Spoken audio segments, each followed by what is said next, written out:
welcome back to Mystic Digest, where we dive into the tools, tips, practices, and people to help you on your soul's journey. My name is Karen Joy, and I'll be your guide today as we take a look at a brand new deck for 2025 called Sisterhood of the Seers Oracle. Can't wait to dive in, and if you're new here, welcome. I'd love to hear what you think of these videos, and if you're returning, thanks for coming back. I truly appreciate all of your beautiful energy. As always, my reviews are fairly structured. Down below in the description box, you will find timestamps and links to all the info in this video. Let's dive in. Today, we are talking about this beautiful new deck. This is by Athena Laz. I hope I'm saying that right, Athena. I'm sorry if I'm not. We're going to take a look at all the details of the deck. We're going to talk a little bit about what you get, the visuals, how it shuffles, my favorite part. Then we're going to interview this deck and get its vibe. This is an archetypal deck, and I'll just show you one example. This is the cover art, the Seer of Destiny. It's intuitive, it feels very feminine, and it's organized around 11 Seer archetypes. You can get this deck directly from Hay House Publishing. I actually got it in their tarot card subscription box. They just came up with this thing. So what you get with this deck is 44 cards. You get this hardcover box. You get a beautiful little guidebook.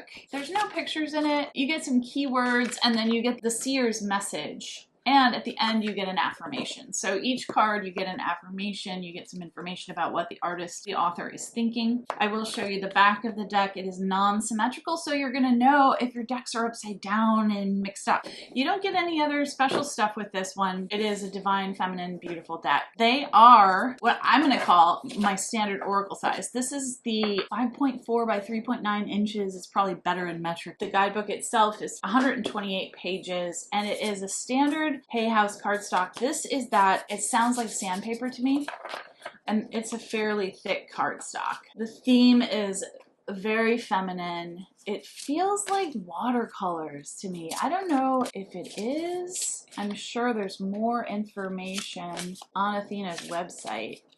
Really beautiful, light. I'm getting a lot of feminine. Of course, this is Sisterhood, right? This is totally geared toward the feminine. Wow, you get some really...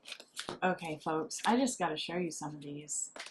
These are just pretty. The other thing about them is they have numbers, which for me, Spirit speaks to me in numbers often. I like having numbers on the cards. So that's the style, that's what you get. The cover price is $22.99 US. How do they shuffle, you ask? I always have to show you with the Rider-Waite-Smith Tarot what the size of the card is. Much wider, slightly taller. Shuffling, let's try the riffle.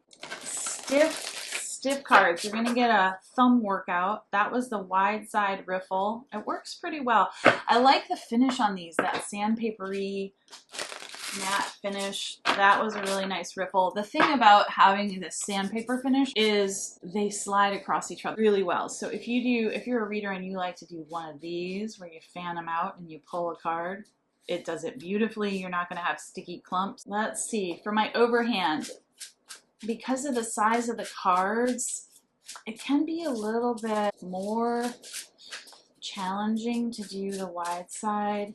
But I also find when I do the short side, they like to get away from me a little bit more. It's a beautiful shuffle though. Anyhow you do it, I like to take pop-outs. Speaking of pop-outs, let's do a little interview with this deck. What's your personality? What are you all about? I take pop-outs if you've ever watched me do a reading. Ooh, she doesn't want to talk. Hello, there she is. Oh, this is an initiation. And that's number 33. So for me, angel number, master number, number 33 just popped out. So this is a master deck, at least for me as a reader. It's telling you that this deck is going to pull you into your path. If you don't already know your path, she's going to help pull you into it. Let's find out what your strengths are. Oh, she wants to talk about this one. She's an initiatory deck. She is here to help you focus on self-care, and change is the strength of this deck. Let's find out what her limitations are. What are your limitations? Do you have any limitations? Oh, yeah, you do. What do you want to tell us about limitations? Sometimes it's hard for her to allow the messages to arrive. It's because this is such a beautiful, unconditional, loving energy. It's so tapped into the divine feminine that sometimes the hard things are going to be harder to hear with this deck. So you might need to pair this deck with another. I would use it for pulling overarching energies, or maybe just a one-card reading to see what does Spirit need you to know in this moment. I think if you're working with some challenges in your life and you just need a little loving support, this deck is going to be a really good guide for you. Yeah, she's really here to help you work on your big dream, and also taking that pause so you can allow things to land, maybe digest a little bit more, have that moment of awareness and following your path. She's going to help you clarify that. Is there anything else she wants to share with us? Oh, yes, she does. Abundance and prosperity. You see this in nearly every, I don't think I've seen an oracle deck that doesn't have something about abundance and prosperity.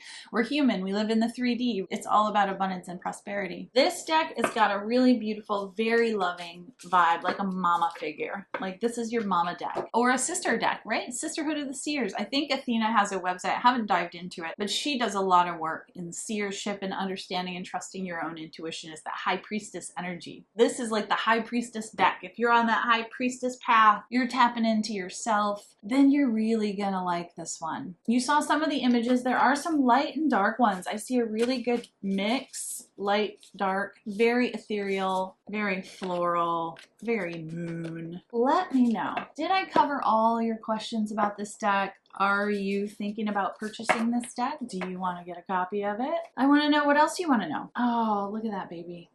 Here with your heart.